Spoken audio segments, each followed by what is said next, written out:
A continuación, Noticiero Telesucesos. Clasificación A. Apto para todo público. Un noticiero pensado para usted porque se lo merece.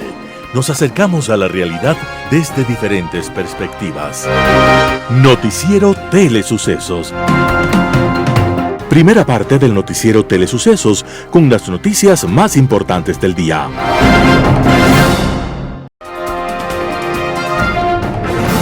Un día como hoy. Un día como hoy, nació un niño que tenía tierras y ganados, que tenía minas y esclavos, y joyas, y en su momento era el recién nacido más adinerado de toda América. Hijo de españoles, fue bautizado con el nombre de Simón José Antonio de la Santísima Trinidad. Sus apellidos eran Bolívar Palacios, y la historia lo llama simplemente Simón Bolívar, el Libertador.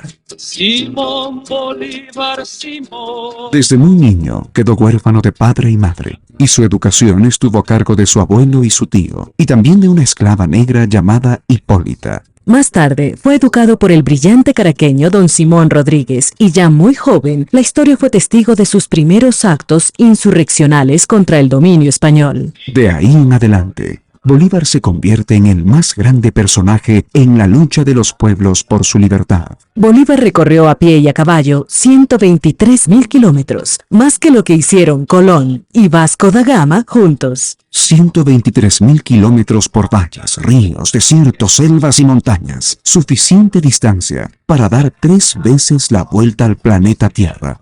Hasta allá llegó Bolívar en su lucha por nuestra libertad. Y si se le compara con los grandes gobernantes de la historia, Bolívar fue presidente de la República de 5 países y llevó la antorcha de la libertad a la distancia de 65.000 kilómetros, 10 veces más que Aníbal el legendario y el triple que Alejandro el Magno. Simón Bolívar estaba naciendo un día como hoy, 24 de julio de 1783, en Caracas, Venezuela, y estaba naciendo para la inmortalidad, para América y el mundo. Por eso recordamos en este día lo que de él dijera el poeta. Con los siglos crecerá vuestra gloria como crece la sombra cuando el sol declina. Las principales noticias del día. Titulares. La ONU insta al gobierno de Ecuador a fortalecer esfuerzos para combatir la ola de violencia. Nueva línea de contingencia de $230 millones para Banco Central del Ecuador. En el segmento de opinión, Sistema de Pensiones, parte 2. En política internacional, elecciones en España. Los editoriales serán de José Alvear, la irresponsable campaña ambientalista. Noticias del día. La Organización de las Naciones Unidas insta al gobierno de Ecuador a fortalecer esfuerzos para combatir ola de violencia. La Organización de las Naciones Unidas, ONU, instó a Ecuador a reforzar sus esfuerzos para combatir la ola de violencia tras el crimen de Agustín Intriago, alcalde de Manta. Intriago fue baleado el domingo 23 de julio en el barrio 15 de septiembre en esa ciudad. Quedó herido y fue llevado a un hospital donde falleció. A través de un comunicado, el Sistema de las Naciones Unidas en Ecuador se unió a la condena por el asesinato del funcionario de quien dijo fue un líder dedicado al desarrollo de su comunidad. En el ataque armado además falleció la deportista Ariana Estefanía Chancay. La Organización de las Naciones Unidas también repudió su crimen. Naciones Unidas Ecuador hizo un enérgico llamado a investigar esos crímenes para que no queden en la impunidad. Es necesario, indicó esa organización internacional, redoblar los esfuerzos para combatir la creciente ola de violencia que afecta también a funcionarios públicos y candidatos políticos y que representa una amenaza para la democracia del país. Envió sus condolencias y apoyo a las familias, a la ciudad de Manta y a todo el país. La Oficina del Departamento de Estado de los Estados Unidos para Asuntos Antinarcóticos y Aplicación de la Ley se extendió su pésame e indicó que continuará apoyando a todos los ecuatorianos y agentes de cambio alrededor del mundo que se enfrentan al crimen organizado. La Secretaría General de la Comunidad Andina CAN, organismo en el que están representados Ecuador, Perú, Bolivia y Colombia, también expresó sus condolencias y solidaridad al pueblo de Manta y al gobierno ecuatoriano. Además, condenó el hecho criminal que terminó con la vida de Intriago. Nueva línea de contingencia de 230 millones para el Banco Central del Ecuador. El Fondo Latinoamericano de Reservas FLAR le otorgó al Banco Central del Ecuador acceso a una línea de contingencia de liquidez de hasta 230 millones de dólares, que tiene como objetivo fortalecer la dolarización y la capacidad de respuesta de la institución ante escenarios adversos. Esta línea de contingencia es de uso exclusivo del Banco Central y forma parte de la estrategia institucional para obtener facilidades de liquidez con reconocidos organismos y entidades internacionales como el Banco de Pagos Internacionales BIS y el Banco de Reserva Federal de Nueva York, que también han otorgado al país esas líneas de contingencia. En septiembre del 2021, el Banco de Pagos Internacionales aprobó una línea de contingencia de 840 millones de dólares. En octubre del 2022, el Banco de la Reserva Federal de Nueva York otorgó una facilidad FIMA-Repo de 1.000 millones de dólares y el 21 de julio del 2023 se anunció el acceso a 230 millones de dólares del FLAR, con lo que el Banco Central cuenta con más de 2.000 millones en facilidades de liquidez.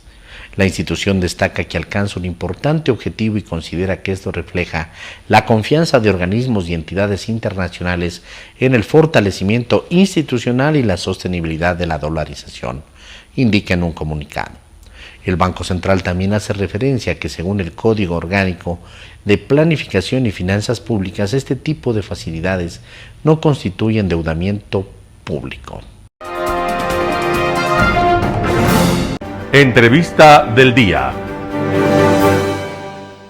Este lunes en Radio Sucesos estuvo Johnny Firmat, director ejecutivo de la Asociación de Municipalidades del Ecuador, para hablar acerca de la situación de seguridad de alcaldes y alcaldesas. Escuchemos qué es lo que dijo. Aparte de aquello de la preocupación, estamos nosotros también ya activados desde antes que ocurriera este evento con nuestro querido amigo Agustín. Como AME se ha solicitado ya desde hace mucho tiempo al Ministerio del Interior. Se tuvo la reunión con él, con la viceministra del Ministerio del Interior, y también se les dejó una lista de alcaldes que habían sido amenazados, una lista de alcaldes que tienen un perfil de riesgo muy alto. Aproximadamente son 17 alcaldes y alcaldesas. Acuérdese lo que ha pasado con Chonillo en Durán, lo que pasó con el exalcalde Enrique Ponce, provincia de La Suay, y así 17 casos que nosotros ya denunciamos y advertimos al Ministerio del Interior como AME. Pero ¿qué pasa hoy a partir de lo que ha sucedido en Manta? Es lo que nos está preocupando. ¿Qué ha hecho AME? A través del presidente Patricio Maldonado, alcalde de Nabón, provincia de La Suay, se ha requerido de forma emergente al señor presidente que convoque a una sesión emergente del CONCEPE, el Consejo Nacional de Seguridad Pública y del Estado, porque ese es el órgano rector que genera la política y el modelo de gestión, y además el Plan Nacional de Seguridad Ciudadana, que no estamos articulados los actores que estamos comprometidos con el tema de seguridad ciudadana. Porque ¿dónde es que ocurren los eventos? En este caso en Manta, en cualquier cantón o parroquia, o el territorio que suceda, es prácticamente donde están los gobiernos de cercanía. Mire usted lo que pasa con el alcalde de Manta, que teniendo custodia policial, es en este caso asesinado. ¿Por qué? Porque no tenemos información de inteligencia. Tenemos que nosotros activarnos a nivel nacional todos los actores. ¿Cuál es el rol de la academia en el tema de seguridad ciudadana? ¿Cuál es el rol de ustedes, los medios de comunicación, en el tema de seguridad ciudadana? ¿Cuál es el rol de la dirigencia barrial en el tema de seguridad ciudadana? Entonces no podemos nosotros, de manera centralizada, mantener un plan con 4 o 5 llaves que no conocemos los actores que conformamos este tema de seguridad ciudadana, y ante todo, que estamos en los territorios.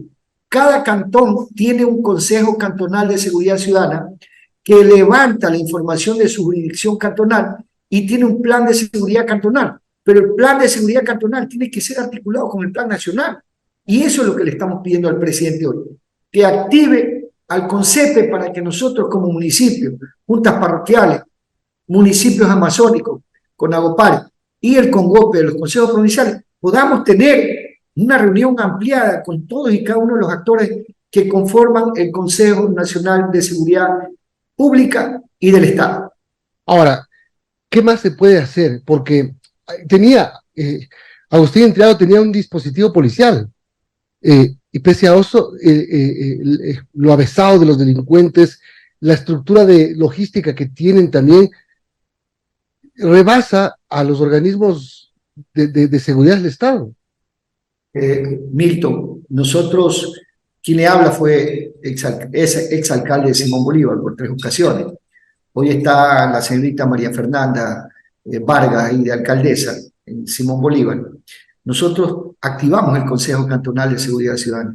Los consejos cantonales de seguridad ciudadana emiten resoluciones, pero lamentablemente los órganos, los organismos que lo componen, desde el nivel central, como es el gobierno a través del Ministerio del Interior, la función judicial, el Ministerio Público, la policía, lamentablemente no tienen vinculación directa con las resoluciones del Consejo de Seguridad Ciudadana.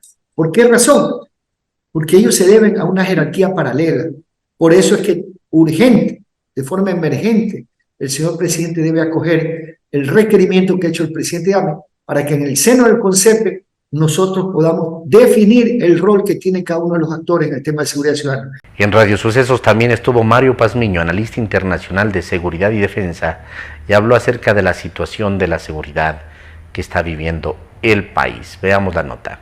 El crimen organizado continúa tratando por todos los mecanismos de permear la seguridad del Estado ecuatoriano. Yo creo que en el caso de los asesinatos a los diferentes actores políticos, lo que se trata es de generar un caos social y también, pues, por otro lado, realizar una penetración en las estructuras estatales. Recuerde que el principal objetivo del crimen organizado es lograr penetrar las estructuras estatales. Algunos funcionarios públicos no ceden a este tipo de insinuaciones o de presiones y pues se convierten en objetivos permanentes.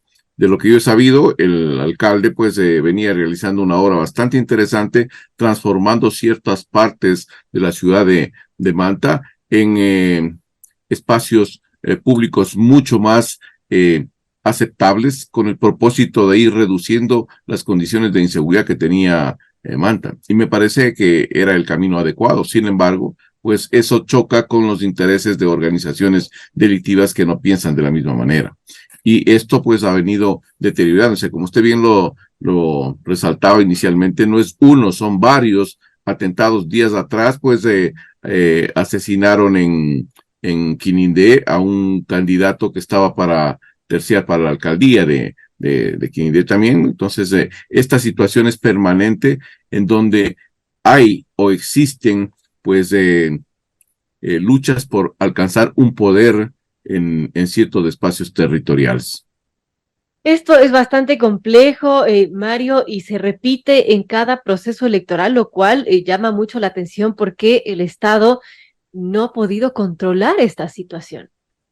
El Estado es ineficiente y el gobierno del presidente Guillermo Lasso mucho más, porque se le ha venido advirtiendo de las diferentes amenazas y cómo éstas iban a ir mutando y cómo éstas iban a ir penetrando las estructuras estatales. Sin embargo, no se tomaron las acciones correctivas en los tiempos y plazos que eran los ideales y hemos ido dejando pasar el tema.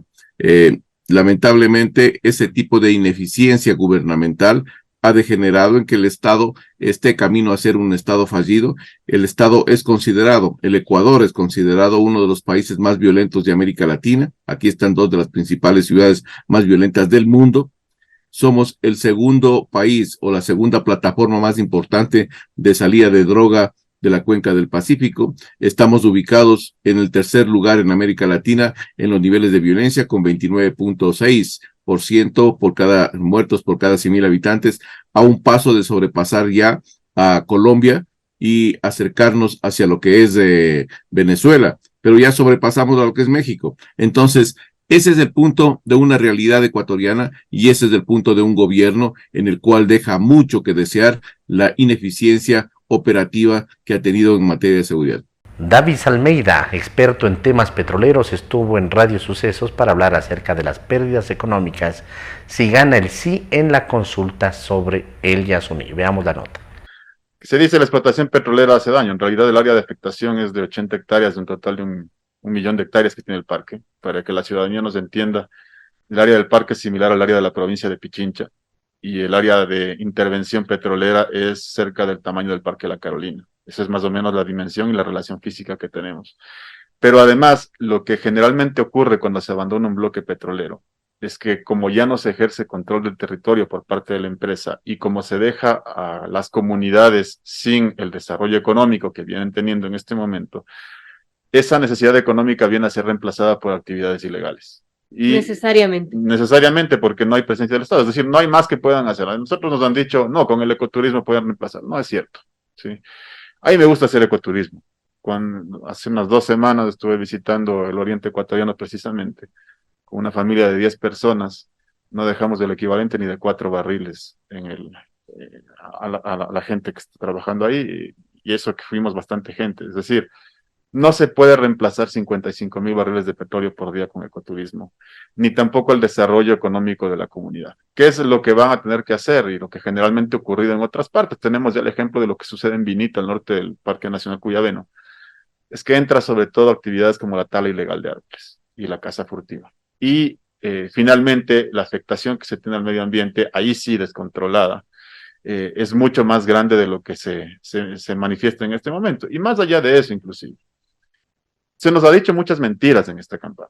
Se dice como cuáles, como que el bloque 43 está en el corazón del parque. Es mentira. El bloque 43 está ubicado en la esquina superior derecha del parque, fuera de la zona intangible y de la zona de amortiguamiento.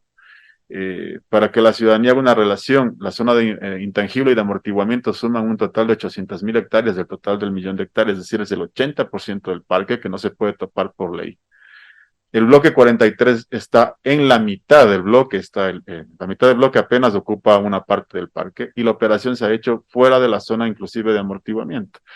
No hay pueblos no contactados en esta zona, en específico del bloque 43, sino pueblos perfectamente contactados. Ahí está la comunidad quichua Bocatiputini y está la comunidad guaraní Cahuimeno, que de hecho trabajan en la explotación petrolera y han visto beneficiada a su comunidad. De los 1.000 trabajadores que tenemos en el bloque, 800 son de la comunidad.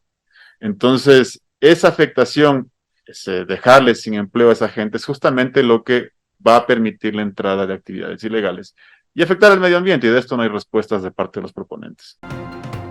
Un panorama de noticias para su estatura intelectual.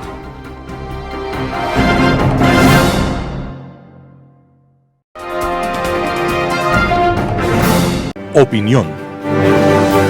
Estimados amigos y amigas, gracias por estar con nosotros una vez más en este programa de Telesucesos. Hoy vamos a hacer comentarios adicionales a lo que vimos la semana pasada con respecto a la propuesta sobre el sistema de pensiones vigente en el Ecuador.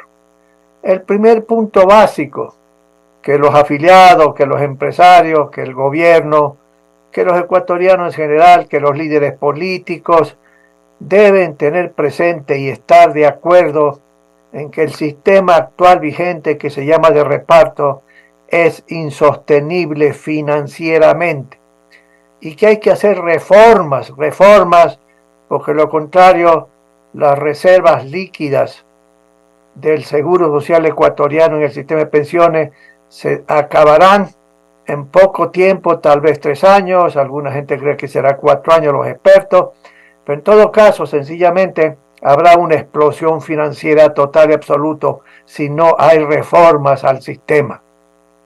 Ese es el primer punto que tenemos que todos estar de acuerdo. El segundo punto es ir a una cosa radical como hizo Chile hace muchísimos años. Eso no es posible. Entonces hay que seguir manteniendo el sistema de reparto, pero con reformas, más algo adicional como la comisión presidida o coordinada por el señor Augusto de la Torre sugiere: crear en línea paralela al sistema de reparto modificado con ciertas reformas una línea de acción de ahorros voluntarios o ahorros obligatorios. Hay alguna gente que debido a esta sugerencia dicen que sencillamente la propuesta es privatizar el seguro social. No se trata de privatizar el sistema de pensiones, esa no es la idea. Sencillamente el sistema actual está dando una serie de deficiencias que es necesario no solamente reformarla, sino para que mañana tengamos una jubilación mucho más digna, mucho más decente, lo que actualmente se está percibiendo por parte de los jubilados en promedio, hay que crear una línea de ahorro voluntario. Y ese hecho, si se hace el día de mañana, no implica privatizar, no implica bajo ninguna circunstancia ese temor que muchísimas gentes perciben en la propuesta hecha por este grupo que fue decidido y formado por el presidente de la República. Pero las reformas al sistema actual que se sugieren también son interesantes, pero si es que no estamos de acuerdo con alguna de ellas, sencillamente lo que hay que sentarse es y conversar, dialogar con el gobierno para tratar de tener un consenso, porque lo básico es hacer las reformas para darle viabilidad financiera, no por un año más, no por 2 años, 3 años, sino para darle una viabilidad para los próximos 30 años. En todas partes del mundo el sistema de pensiones tiene que tener reservas líquidas suficientes para los próximos 30 años. ¿Por qué? Porque hay que financiar pues a los jubilados del día de mañana, no solamente a los jubilados de hoy. Entonces por eso es que irremediablemente se necesita la reforma para darle viabilidad a los próximos 30 años. Y hay ciertas reformas, pues por ejemplo, siempre yo he dicho y he sugerido que hay que aumentar la edad de jubilación, 5 años en forma gradual. La Comisión y algunas personas creen que no es conveniente. En muchas partes del mundo se está aumentando la edad de jubilación. Precisamente ¿por qué? Porque se ve en otros países, especialmente desarrollados, mire Francia, que llega un momento dado que desde el punto financiero no va más. Alguna gente dice, bueno, no hay que hacer nada más, sino sencillamente decirle al gobierno que tiene que pagar todo. Eso no es posible, amigos y amigas, no es posible. Hay una crisis fiscal enorme en el país, sumamente seria, y esa crisis fiscal va a seguir creciendo. Y cuando hablo de crisis fiscales, los déficits fiscales, que no van a ser sencillamente financiados adecuadamente. Entonces no se puede cargar más la mano al Estado. ¿De dónde saca el gobierno actual y el día de mañana o el Estado ecuatoriano los recursos para financiar sus actividades?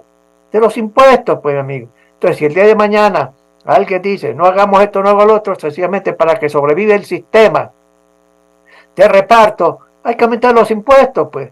Y nadie va a estar de acuerdo en aumentar los impuestos, ¿verdad? O hay que aumentar las contribuciones. Y nadie, ni los trabajadores, estarán dispuestos sencillamente a pagar más en un porcentaje en el sueldo adicional de lo que están pagando para la seguridad social y el sistema de pensiones, ni los empresarios, porque dirán que mi estructura de costos ya es alta. Entonces, amigos, sencillamente hay que hacer la reforma y hay que ponerse de acuerdo en la reforma. Sé que este es un tema enormemente delicado, por supuesto que lo es, pero también tenemos que comprender que hay que hacer la reforma para darle viabilidad financiera. Hoy, por ejemplo, el monto en dólares, si uno suma las contribuciones de los trabajadores o de los afiliados, de los empresarios como patronos, le suma eso y uno lo compara con el monto de dinero que el seguro está pagando a los jubilados, sencillamente no alcanza. Y el 40% que está obligado legalmente el gobierno tampoco alcanza. Entonces eso significa ¿qué cosa? Que el Seguro Social tiene que usar sus reservas y esas reservas afectan a su patrimonio y eso se está gastando cada vez más. Pero si sigue así es la cosa, sencillamente no habrá suficiente reserva.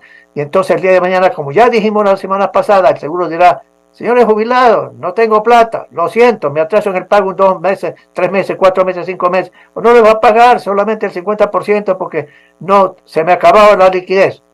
Alguien podrá decir, bueno, pues usted tiene activos, los activos del Seguro Social son más de 20.000 millones de dólares, de las cuales, si mal no recuerdo, aproximadamente un 50% de esos activos están en bonos del Estado.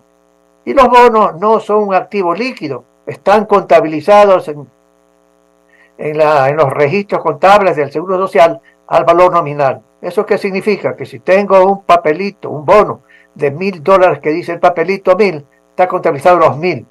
Pero si yo lo quiero hacer liquidez a esos bonos del gobierno que tengo yo como Seguro Social en mi activo, sencillamente tengo que perder plata. ¿Por qué? Porque en el mercado nacional e internacional nadie quiere comprar los bonos al precio nominal y habrá que perder el 20 o 30% de descuento, y eso implica adicionar una fuerza para perjudicar al patrimonio del Seguro Social. Entonces, uno no puede vender para hacer liquidez los bonos del Estado, que, vuelvo a repetir, es una cantidad de monto importantísimo de todos los activos.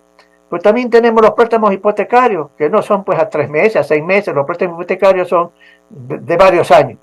Y eso tampoco es un activo líquido. Y si quiero vender la cartera hipotecaria, tengo que perder plata a través de los descuentos en el mercado.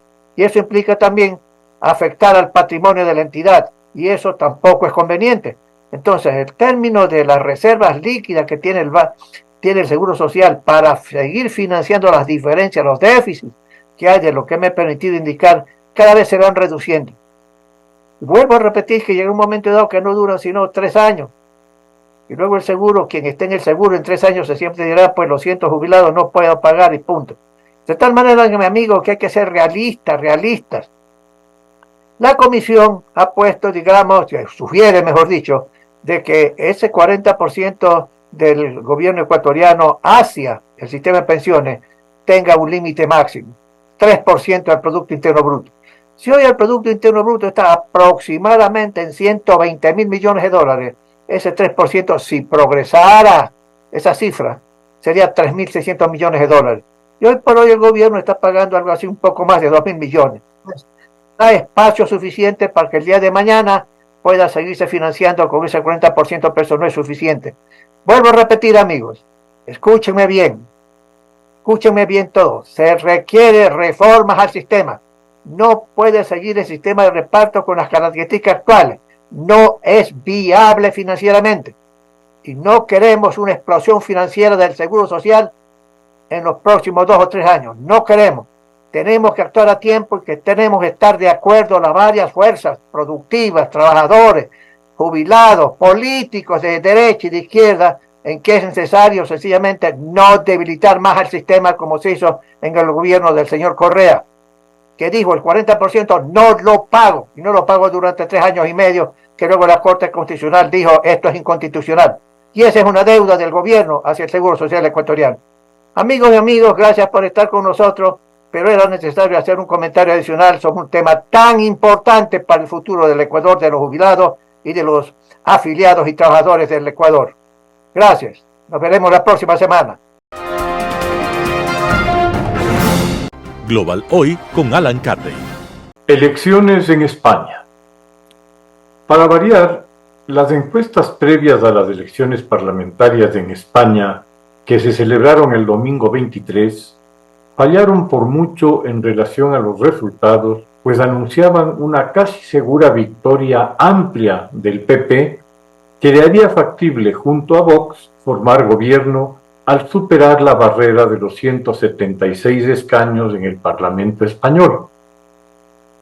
Se quedaron cortos de esa marca por algunos escaños, con lo que la conformación de un gobierno alternativo a la actual coalición gobernante se hace difícil o al menos bastante complicado.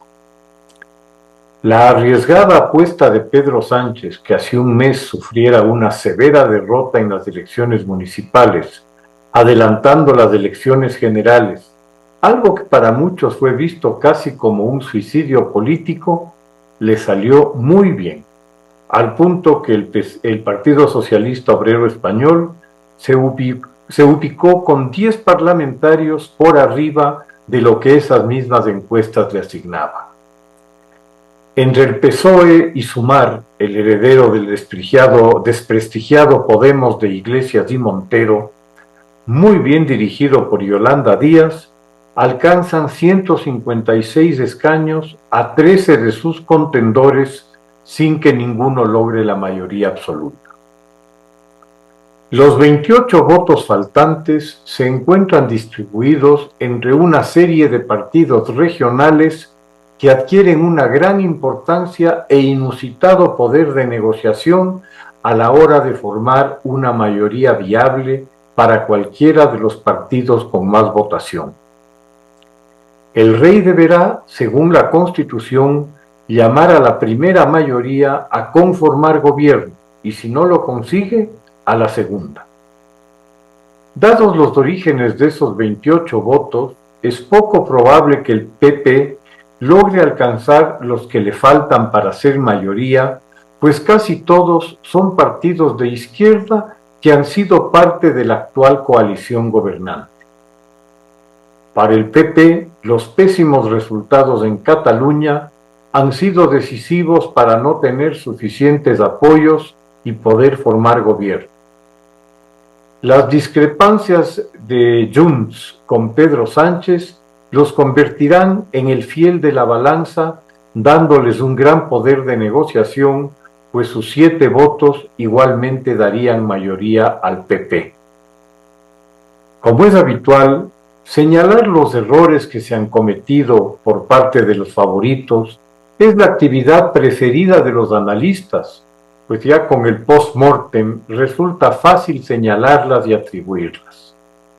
En este caso, considero mucho más importante centrarse en los aciertos que en los fallos. El olfato político de Sánchez en su decisión de convocar a elecciones anticipadas apenas se conocieron resultados de las municipales de junio, indudablemente fue un acierto mayúsculo, pues delimitó por su parte la cancha y los tiempos del partido. Evitó que el PP y Vox tuvieran tiempo para capitalizar en votos su control de numerosos municipios ganados en junio. Difícilmente en menos de un mes se pueden ver resultados. Igualmente detuvo la sangría que sufría día a día el gobierno ante el evidente desgaste de una gestión muy cuestionada, pues casi se lo pasó a ver como un gobierno saliente. Permitió que su socia Yolanda Díaz pudiera completar su distanciamiento de Podemos, inmerso en escándalos de todo tipo y que se había convertido en un lastre para Sánchez. Finalmente, definió a las elecciones como el tema de la campaña, alejándolo de su gestión y centrándolo en el debate del indispensable viraje del PP hacia Vox para alcanzar la mayoría, generando alarmas ante el radicalismo de Santiago Abascal. Los dimes y diretes de las negociaciones entre los grupos tras las elecciones municipales le resultaron de gran ayuda para fijar el escenario político de la campaña. La creación de la amenaza se concretó, con lo cual el resultado político de las elecciones municipales, en lugar de ser un activo por la falta de tiempo para su consolidación, se volvió un pasivo, pues puso de manifiesto, pese a los intentos de Feijóo para desmarcarse de tales acuerdos, de una base de entendimiento entre las tendencias del centro derecha y la derecha españolas. En política, como en el ajedrez, no solo se juega a no cometer errores, sino a lograr que los cometa el otro, lo que al menos en este aspecto se produjo al actuar el PP y Feijóo a la defensiva, cuando podían fácilmente haber sido igualmente críticos de los acuerdos a los que había llegado Sánchez con ETA y con Bildu, o con los elementos más radicales del llamado independentismo catalán. En cualquier caso, la suma de aciertos tácticos de Sánchez, tras una grave derrota, demuestran su capacidad de maniobra y conocimiento del terreno. Asumiendo que Sánchez esté dispuesto a pagar las seguramente elevadas tarifas que los partidos regionales le impondrán a cambio de su apoyo, se reconformaría en lo esencial lo que ha sido el actual gobierno, lo que a su vez profundizará la cada vez más honda división de la sociedad española, pero sobre todo la agudización de la crisis económica del país, que atraviesa una severa disminución del flujo de inversiones, tanto por las políticas internas como por las dificultades que toda la zona euro está pasando. Por actuaciones anteriores, Pedro Sánchez no le hará ascos a pactar, casi bajo cualquier condición, con los partidos regionales, aún poniendo en riesgo la integridad del reino. Las demandas de los independentistas catalanes y vascos para su efectiva separación de España serán cada día más abiertas y ese será su precio para apoyar a un gobierno chantajeado.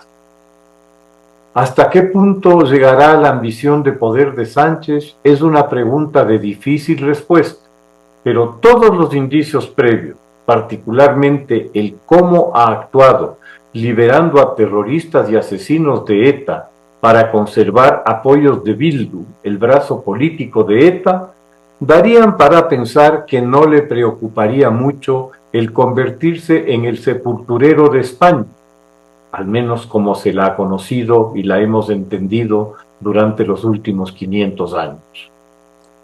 Existen otras alternativas a este desenlace, la mejor de las cuales sería un gobierno de los dos partidos del centro político que todavía representan en España al menos al 70% de la población, dejando a los extremos más o menos el 15% a cada lado. Una alternativa de racionalidad y equilibrio posiblemente sería el mejor regalo que ambas agrupaciones le podrían hacer a su electorado y a su país, a salvo de los chantajes de los extremos. Solo el mirar lo que ocurre al otro lado de la frontera, en Francia, debería ser motivo de reflexión, pues allí ya los partidos extremos, a la derecha con Le Pen y a la izquierda con Mélenchon, suman más que el centro político de Macron, volviendo ingobernable al país. El esperar para llegar a tal situación sería la más grave irresponsabilidad posible. Finalmente, cabe la posibilidad de que no se alcance la mayoría, lo que determinaría unas nuevas elecciones a corto plazo, con todas las consecuencias de parálisis que tal caso conlleva. Llegar a que la suerte de un país se defina por las particulares agendas de quienes no quieren ser parte de él, resulta, por decirlo menos, absurdo. Muchas gracias. Editorial. La irresponsable campaña ambientalista. José Alvear, La Hora. Una campaña irresponsable. Tenemos a los fanáticos ambientalistas noveleros que jamás han visitado la Amazonía, que no conocen de la pobreza en las zonas rurales del Ecuador, en una campaña en la que exigen que el bloque del petróleo del Yasuní, en el ITT, se quede bajo tierra. Una propuesta romántica e incoherente, impulsada desde sus hogares con sus teléfonos de última tecnología.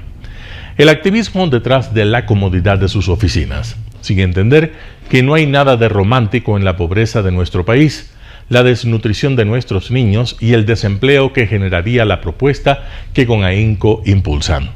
Pero ¿cuál es la alternativa real que permita dejar el petróleo en tierra y no sufrir las graves consecuencias de los ingresos que dejaría de percibir el Estado y que además le permitan pagar las deudas y los compromisos adquiridos por el Ecuador?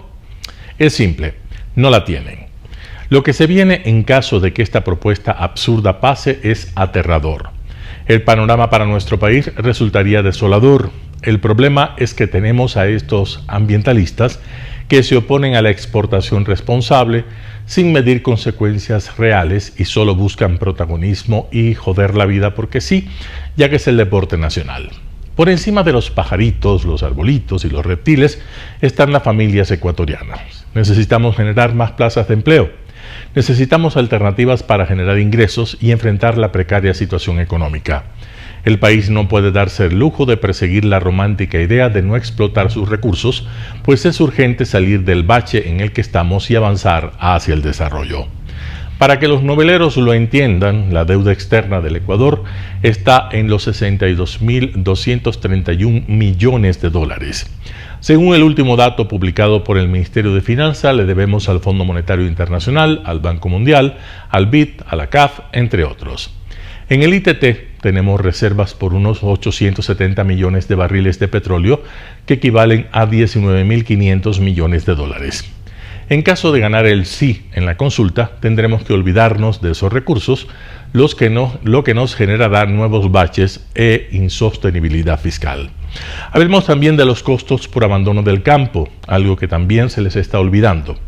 El perjuicio alcanzaría los 477 millones de dólares, 251 millones de dólares por liquidaciones laborales, además de 1.950 millones de dólares que Petroecuador invirtió ya en infraestructura e instalaciones petroleras.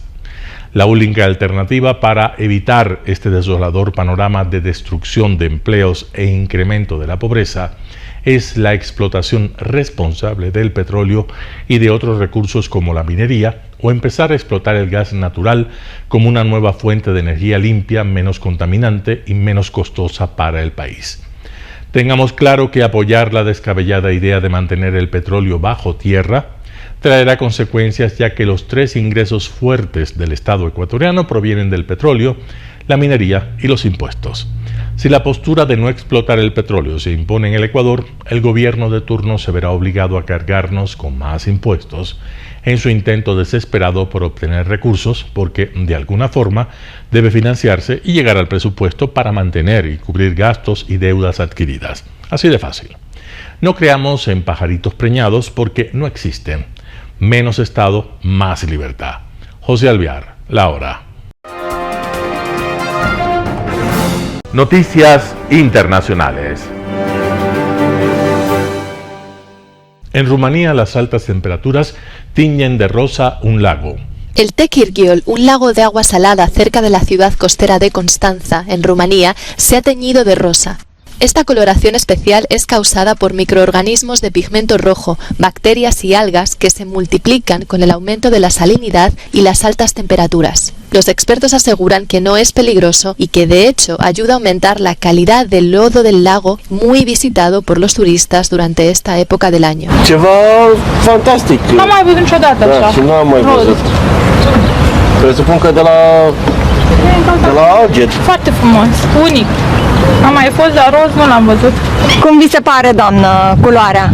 Foarte frumoasă și interesantă, e mai mult un ciclam, e deosebită. Los especialistas dicen que las bacterias de azufre en el lago se transforman en un polvo rosado y eso es lo que hace que el agua cambie de color. Pigmentul ăsta este un pigment normal, este caracterizat lacurilor sărate, caracterizat lacurilor concentrate, însă roșii cu temperatură ridicată. Firește că în Africa sunt foarte multe astfel de situații și câteodată, dacă v-ați uitat la sarea de Himalaya, e roșiatică, sarea obținută prin desalinizare naturală la soare trece printr-o etapă de proliferare bacteriană de acest tip și să ajungă la o culoare roșiatică. Estos microorganismos no son peligrosos para el medio ambiente ni para el famoso lodo sapropélico del lago. Aici nu-i nădejdea să ne facem bine. Punem mult și în apa sărată. Așa, punem aici și stăm așa aici. Direct de pe fundul lacului, uite. Nici cea mai fină cremă nu e care să uite. Și eu vin aici și mă ung cu acest nămol de 40 de ani.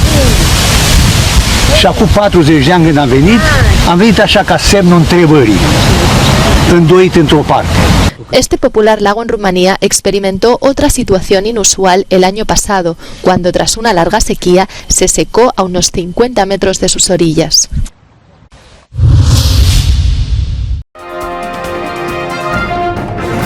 Miles de turistas llegan al aeropuerto de Rodas para escapar del fuego.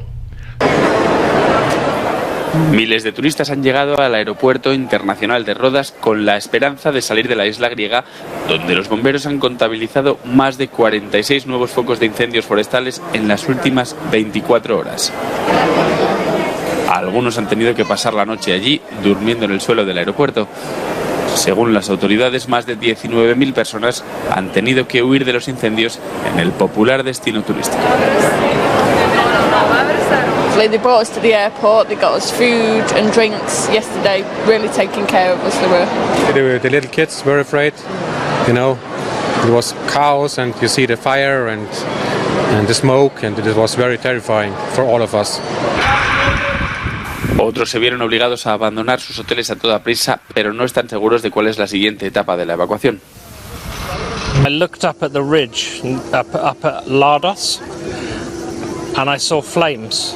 And I thought, oh my word, it's getting closer. A police guy came up with the lights flashing and shouted at our hotel owner, get everybody out. But we couldn't come to the hotel because the police has said it's not possible.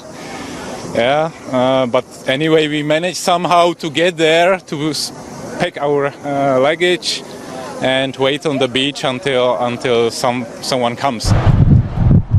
Otros han logrado volver a casa, aunque con el miedo en el cuerpo, después de haber visto cómo casi les alcanza el fuego.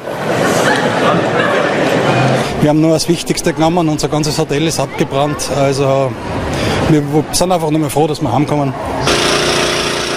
Por otro lado, se ha emitido una orden de evacuación para algunas zonas de Corfú después de que comenzara un incendio forestal en la parte norte de la isla el domingo por la tarde.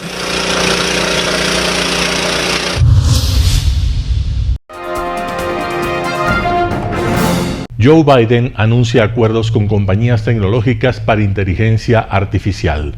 Estos compromisos son reales y son concretos. Ayudarán a cumplir sus obligaciones fundamentales con los estadounidenses para desarrollar tecnologías seguras y confiables que beneficien a la sociedad y defiendan nuestros valores y los valores compartidos. El presidente de Estados Unidos ha logrado acuerdos claves con al menos 7 compañías, entre ellas Amazon, Google, Meta y Microsoft, para adoptar parámetros en el desarrollo de la inteligencia artificial, la cual ha sido cuestionada debido a su capacidad para desinformar. El uso malévolo de los sistemas de inteligencia artificial con fines terroristas, criminales o de Estado podría causar terribles niveles de muerte y destrucción, traumas generalizados y daños psicológicos profundos en una escala inimaginable. El secretario general de Naciones Unidas, Antonio Guterres, ha hecho un llamado para que desde la ONU se establezca un grupo encargado de monitorear y responder a riesgos futuros. También el Congreso estadounidense ya aborda este tema. No quiero ver al gobierno crear una agencia para aprobar si alguien puede construir sobre la inteligencia artificial. He visto lo que ha hecho la Unión Europea, que realmente tiene en sus directrices, ha quitado capital y la gente que se va de Europa e invierte en inteligencia artificial. Quiero ver la capacidad para fomentar esta tecnología aquí en Estados Unidos, pero al mismo tiempo protegernos de cualquier temor que podamos tener. Celia Mendoza, Voz de América, Washington. Ucrania confirma haber atacado Moscú y un depósito de municiones de Rusia en Crimea. El gobierno de Ucrania confirma haber atacado con drones la ciudad de Moscú. Uno de los drones cayó en los alrededores de una universidad militar muy cerca de edificios del Ministerio de Defensa de Rusia. El Kremlin ha calificado la agresión de la madrugada de este lunes de acto terrorista internacional. Asimismo, Kiev se ha adjudicado un segundo ataque con drones que tuvo lugar en un depósito de municiones en Crimea, península ucraniana ocupada ilegalmente por Rusia desde 2014. El ministro ucraniano de Transformación Digital, Mikhailo Fedorov, quien ha confirmado la autoría de los ataques, aseguró que los sistemas de defensa antiaéreos de Rusia son cada vez menos eficaces y que habrá más ataques como este en el futuro. Los ataques contra Crimea y Moscú se producen después de que Rusia haya atacado casi a diario la ciudad y los puertos de Odessa en la última semana. El gobierno ruso, por su parte, ha informado que no se registraron víctimas en ninguno de los ataques perpetrados en su territorio.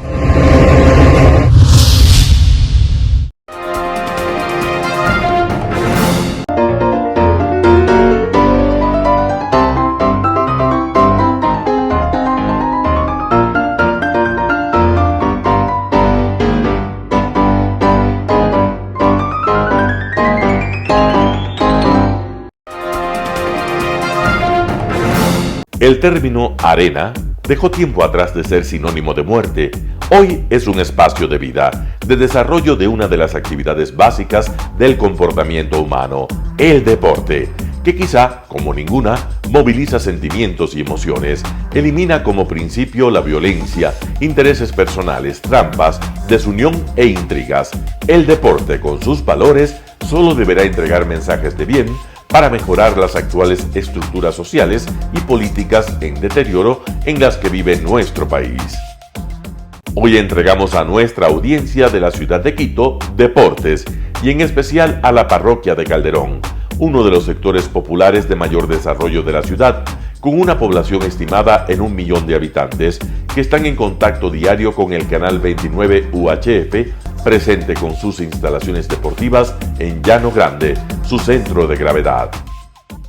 Telesucesos, desde nuestro estudio principal y en el de Arena Telesucesos, es el único medio de televisión que transmite de lunes a viernes 4 horas diarias de diversos eventos y novedades deportivas: el ecuavóley, básquet, tenis de mesa, halterofilia, taekwondo, esgrima, box, cachascán, gimnasia olímpica. Pueden ser observados en Canal 29 UHF y en todas las redes sociales en su televisión, sin ningún costo, desde la comodidad de su hogar, en nuestro canal y en las redes sociales.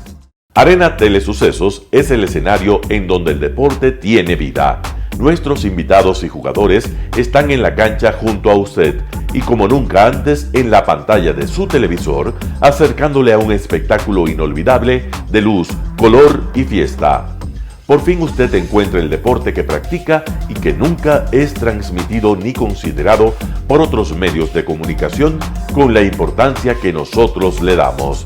El ecuavóley es el gran protagonista en una cancha con todos los estándares y comodidad para su práctica. Es el único deporte ecuatoriano con partida de nacimiento ecuatoriana. Somos inéditos, nos acercamos al deporte popular de nuestra gente que comparte nuestros esfuerzos. En Arena Telesucesos, aparte del atractivo de los eventos deportivos que transmitimos con nuestra señal a los televisores de su hogar, también entregamos muchos de los valores que encierra el deporte y en especial privilegiamos nuestra identidad nacional en el ecuavóley, jerarquizando su presencia como el deporte con partida de nacimiento en nuestro país. Telesucesos no solo entrega en su programación de deportes un espectáculo, sino que impulsa, privilegia y exige a quienes participan que sean parte de los valores y méritos que el deporte encierra: esfuerzo, superación, perseverancia, respeto, solidaridad, compañerismo, disciplina, puntualidad, sana competencia, honradez en la cancha y fuera de ella. La práctica deportiva siempre generará beneficios positivos para su cuerpo y entregará salud estable, pero refuerza además la identidad personal y premia siempre el éxito conseguido. Estamos entregando a nuestra ciudad con Arena Telesucesos un esfuerzo más de un medio que es fiel a su identidad y que a través de sus contenidos de salud, cultura, opinión calificada y ahora deportes, pretende difundir lo que, aparte del entretenimiento, requiere nuestra gente. Lo hasta ahora realizado está hecho con mucho esfuerzo, pasión y el entusiasmo de nuestra parte, de nuestros empleados, trabajadores y pequeños empresarios que creen en nuestras motivaciones. Hemos dado los primeros pasos para este proyecto que seguiremos haciéndolo gracias a ustedes. Telesucesos, el canal de televisión siempre inédito. El noticiero Telesucesos es retransmitido de lunes a viernes a las 7 horas por Radio Planeta Sur 106.1 FM de la ciudad de Loja. Noticiero Telesucesos.